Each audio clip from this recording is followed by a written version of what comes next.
21वां अध्याय बलि का बांधा जाना। श्री सुखदेव जी कहते हैं, परीक्षित, भगवान का चरण कमल सत्यलोक में पहुंच गया। उसके नक्षचंद्र की छटा से सत्यलोक की आभा फीकी पड़ गई। स्वयं ब्रह्मा भी उसके प्रकाश में डूब से गए। उन्होंने मरीचि आदि ऋषियों, सनंदन आदि नैष्ठिक ब्रह्मचारियों एवं बड़े बड़े योगियों के साथ भगवान के चरण कमल की आगवानी की।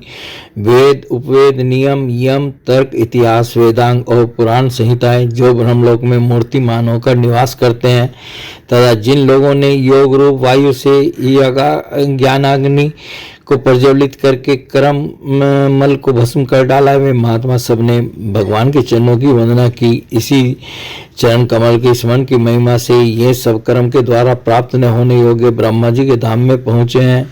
भगवान ब्रह्मा की कीर्ति बड़ी पवित्र है। वे विष्णु भगवान के नाभि कमल से उत्पन्न हुए। आगवानी करने के बाद उन्होंने स्वयं विश्वरूप भगवान के ऊपर उठे हुए चरण का अर्ध्य पाद से पूजन किया, प्रक्षालन किया। पूजा करके बड़े प्रेम और भक्ति से उन्होंने भगवान की स्तुति की। परीक्षित, ब्रह्मा के कमंडलों का वही जल विश्वरूप भगवान के पांव पखारने से पवित्र होने के कारण उन गंगा जी के रूप में परिणत हो गया, जो आकाश मार्ग से पृथ्वी पर गिरकर तीनों लोकों को पवित्र करती हैं। ये गंगा जी क्या है? भगवान की मूर्तिमान उज्जवल कीर्ति।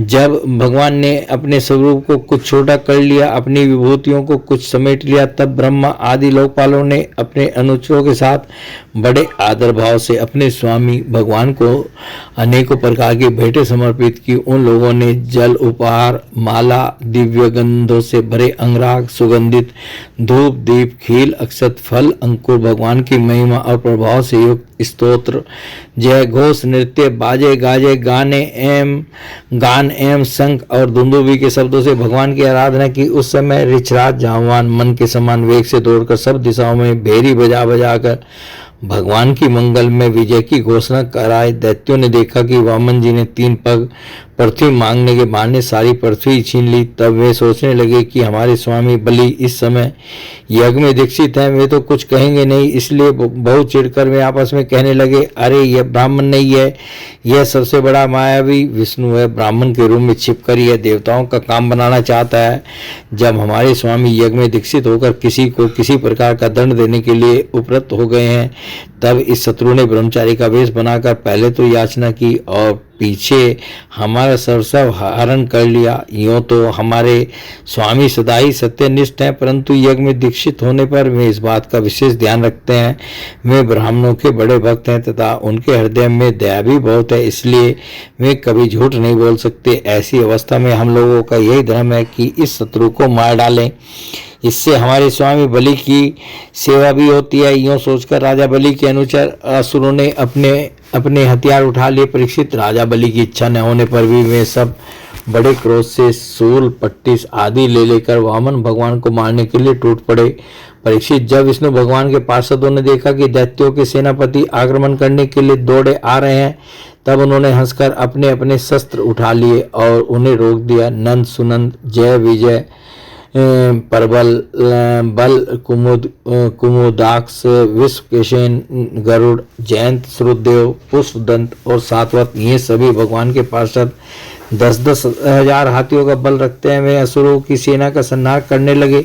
जब राजा बलि ने देखा कि भगवान के पार्षद मेरे सैनिकों को मार रहे हैं और वे भी क्रोध में भरकर उनसे लड़ने के लिए तैयार हो रहे हैं, तो उन्होंने शुक्राचार्य के शाप का स्मरण करके उन्हें युद्ध करने से रोक दिया। उन्होंने विप्रचिति, राहु, नेमि आदि दैत्यों को संबोधित करके कहा, भाइयों मेरी बात सुनो, लड़ो मत, वापस लौट जाओ। यह हम समय हमारे कार्य के अनुकूल नहीं है। दैत्यों, जो काल समस्त प्राणियों को सुख और दुख देने की सामर्थ्य रखता है, उसे यदि कोई पुरुष चाहे कि मैं अपने प्रयत्नों से दबा दूं, तो यह उसकी शक्ति से बाहर है। जो पहले हमारी उन्नति और देवताओं की अवनति के कारण हुए थे, वही काल भगवान अब उनकी उन्नति और हमारी अवनति के कारण हो रहे हैं। बल, मंत्री, बुद्धि, दुर्ग, मंत्र, औषधि और सामाधि उपाय, इनमें से किसी भी साधन के द्वारा अथवा सबके द्वारा मनुष्य काल पर विजय नहीं प्राप्त कर सकता। जब देव तुम लोगों के अनुकूल था, तब तुम लोगों ने भगवान के इन पार्षदों को कई बार जीत लिया था, पर देखो आज वे ही युद्ध में हम पर विजय प्राप्त करके सिंहनाद कर रहे हैं।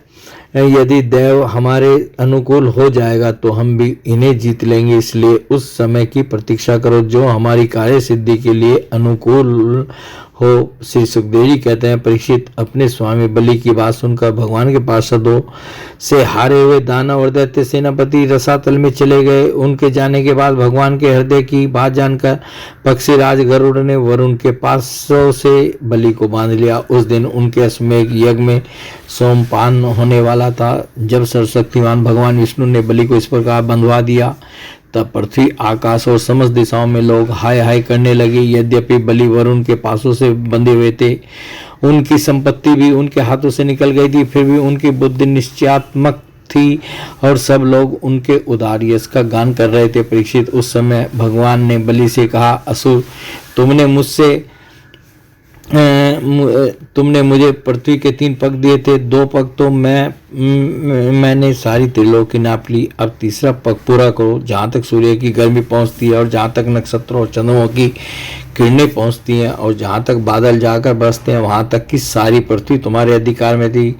तुम्हारे देखते देखते मैंने अपने एक पैर से भूलोक, शरीर से आकाश और दिशाएं एवं दूसरे पैर से स्वर्गलोक नाप लिया। इस प्रकार तुम्हारा सब कुछ मेरा हो चुका है।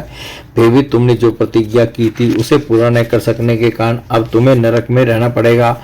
तुम्हारे गुरु की तो इस विषय में सम्मति है ही। अब जाओ, तुम नरक में प्रवेश करो। जो याचक को देने की प्रतिज्ञा करके मुकर जाता है और इस प्रकार उसे धोखा देता है, उसके सारे मनोरथ व्यर्थ होते हैं। स्वर्ग की बात तो दूर रही, उसे नरक में गिरना पड़ता है। तुम्हें इस बात का बड़ा घमंड था कि मैं बड़ा धनी हूँ, तुमने मुझसे दूंगा ऐसी प्रतिज्ञा करके फिर धोखा दे दिया।